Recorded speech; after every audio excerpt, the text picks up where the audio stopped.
Bonjour chers élèves de l'école Les Rossignols, nous sommes jeudi 7 mai 2020. On a la production écrite, notre leçon intitulée « Produire une lettre ». Observons ce document, je lis « Tiznit le 14 août 2018 ». Cher cousin Farid, je t'écris cette lettre de Tiznit où nous passons de très heureuses vacances avec nos grands-parents. Nous sommes ici depuis 4 jours. Nous faisons des promenades dans les anciens quartiers de la ville. Aujourd'hui, nous étions dans le quartier des bijoutiers. Mercredi dernier, nous sommes allés au souk hebdomadaire avec mon grand-père. C'était un plaisir d'être avec lui. Nous avons acheté toutes les provisions dont ma grand-mère avait besoin. Mon grand-père nous a présentés à tous ses amis. Vers 11 heures, il nous a amenés chez son ami Karim, le cafetier, pour manger des beignets et boire du thé à la menthe. Ici, toute la famille te salue. Tu nous manques. À bientôt, je t'embrasse. Ton cousin Rachid. On répond à ces questions. Comment s'appelle ce genre de document? C'est une lettre. Et c'est quel type de lettre? C'est une lettre personnelle. À quelle date a-t-il été écrit? Ça veut dire à quelle date est écrit ce document? Alors, c'est le 14 août 2018. Qui a écrit cette lettre et comment on l'appelle? Alors, c'est Rachid qui a écrit cette lettre. On l'appelle l'expéditeur. À qui cette lettre est-elle destinée? Ça veut dire, est-elle envoyée? C'est à Farid. Comment on l'appelle? C'est le destinataire. Ça vient du destiné. Où cette lettre a-t-elle été écrite? Ça veut dire le lieu. Alors, cette lettre est écrite à Tiznit. J'explique une autre fois. Regardez, en haut, on a le lieu. La lettre est écrite à Tiznit. La date, c'est le 14 août. Vous avez là-bas mon cousin Rachid. Cette expression s'appelle une formule d'adresse. On peut la nommer aussi formule d'ouverture ou bien formule de début ou dites aussi formule d'appel. Alors, cher cousin, ça veut dire on va écrire, on va envoyer la lettre à Farid.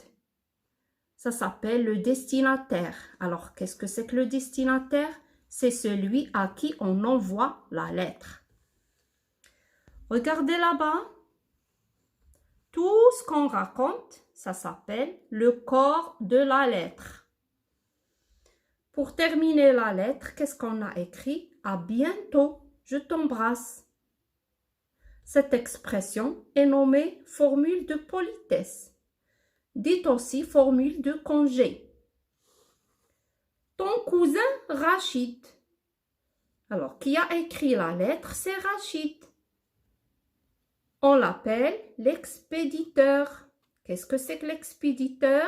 C'est celui qui écrit la lettre. Alors, combien y a-t-il de parties dans cette lettre?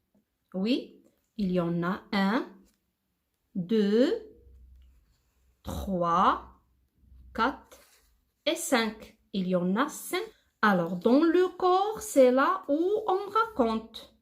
Dans cette lettre, on est en train de parler d'un voyage, de raconter ce qu'on a fait pendant ce voyage. Bien sûr, Rachid raconte à son cousin Farid. Il est en train de raconter son séjour à Tiznit. Tiznit, c'est une ville marocaine. Pour produire une lettre, voilà un schéma qu'on doit respecter. En haut, à droite, je dois écrire le lieu et la date.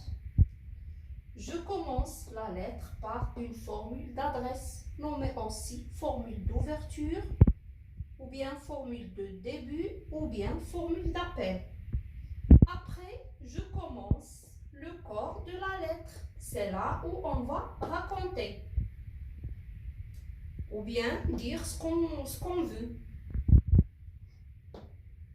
Ensuite, on doit écrire la prise de congé. Ça s'appelle aussi la formule de congé ou bien dit aussi formule de la fin.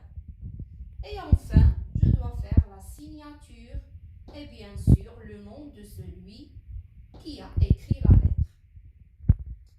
Alors, quelques exemples de formules d'adresse. On peut trouver cher papa, chère maman, chère amie, cher cousin, chère tante, chers parents, etc. Pour les formules ou bien les prises de congé utilisées, je vous donne des exemples. À bientôt, gros bisous, je vous aime, j'espère que tu as apprécié ma lettre.